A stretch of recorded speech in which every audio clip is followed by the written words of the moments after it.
I go to church. I'm a Christian. You don't know me. You're not God. You're not God. You don't know who has a soul. Oh, God. Ugh. So, Happy Death Day. Happy Death Day is not just worse than cancer. It's worse than AIDS. It's worse than swine flu virus. It's worse than... Okay, well maybe it's not that bad. Whoa. That was a little bit of an edgy joke. Might get some hate for that one. Well, buddy. Happy Death Day came out last year, and it was produced by the wonderful Blumhouse. Or Blumhouse, I think. Let's just get this out of the way. I hate Blumhouse. I hate them. They are the death of horror. They've killed it. It's gone. The only thing distinctive about Blumhouse is that they're just a jump scare fest. That's what, and this movie shows that very predominantly. Not as predominant as their Insidious movies, which are masterpieces. And these morons who go and watch their movies, I think I hate them more than Blumhouse. I think I fucking hate them even more.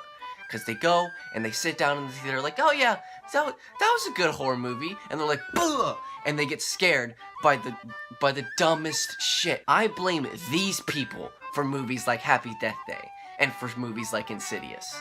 They are the reason they exist. The consumer is always to blame. It's usually not the company. Anyway, I mean, enough foreplay. Let's just jump right in. Here is basic white girl number 475.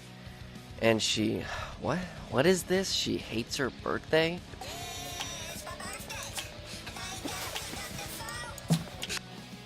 Okay, you hate your birthday, and you don't want anyone to find out. Okay, so then why is your ringtone this annoying happy birthday song? Did the killer do this? Did your friends do this?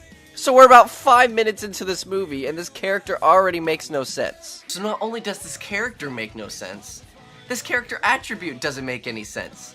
And it's the only distinctive attribute about this character, other than completely hating everyone in her life for what reason? She wakes up on her birthday. She does not like her birthday.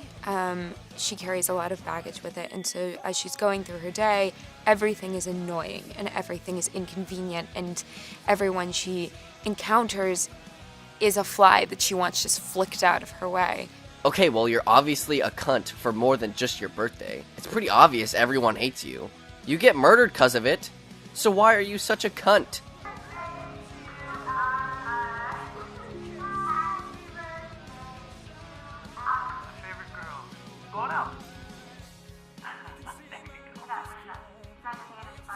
Your mom died? Okay, that makes sense, sort of. But she doesn't have one likable character trait for 2/3 of this movie. So for 2/3 of this movie, we cannot stand our main character. Why can't we have just something to hold on to? Something sympathetic about this character that we could say, oh, okay, that's a reason she's always mean to someone. So she is horribly cunty towards her friends. She treats guys like shit. She constantly ignores her dad, who lost his wife, and she's having an affair with her damn professor, who is married. I'm losing mine.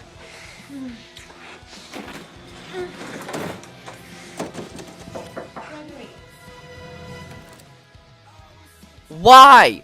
Why does this exist? It's only for the sake of thinking that he is the killer guy.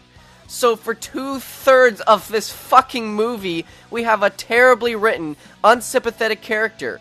You can have an unlikable character in your movie, but we have to have balance. You have to have a good reason for a character to be like this, and also have a character to do noble things and likable acts. But she doesn't.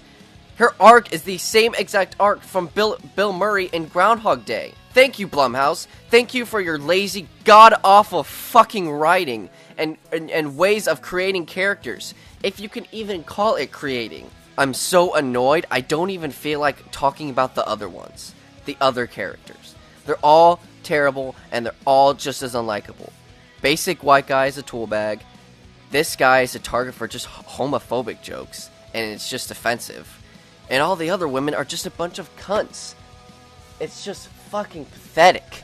She's someone who goes through her life thinking she doesn't care at all about what people think, only to realize that she cares a great amount. I guess I really don't understand this whole jump scare every 5 seconds concept. It's not scary.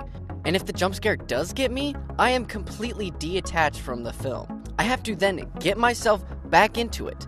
And then I start to realize how fucking retarded this movie is. I'm not saying jump scares aren't scary, because sometimes films do it right. Very few films do it right, but most do not. Now, I just saw the film Unsane, and it was pretty freaking great.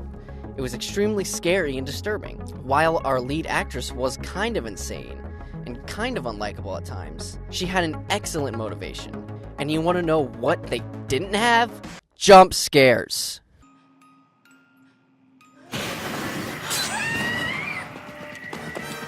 The music was fantastic, the acting was awesome, the cinematography was unique and interesting, especially because it was filmed on an iPhone. Now let's look at Happy Death Day. Flat. Music sucks. Acting sucks too. Your mom's head. I'm sorry. I just trying to wrap my brain around this. How's that going for you? Assuming that I believe any of this is even remotely possible, there has to be a reason you're stuck in this day. Okay? Out of all the days of your life, what makes this day special? What gives this day meaning? And so the fact that it's not scary, on top of all that other stuff, makes this movie fucking awful.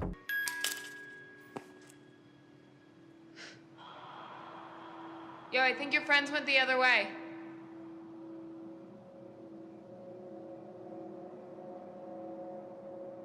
Can I help you?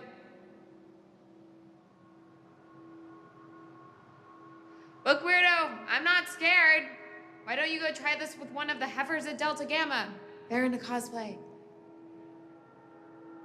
Okay, I cannot go any further on with this review without talking about this fucking baby mask. Whose idea was this?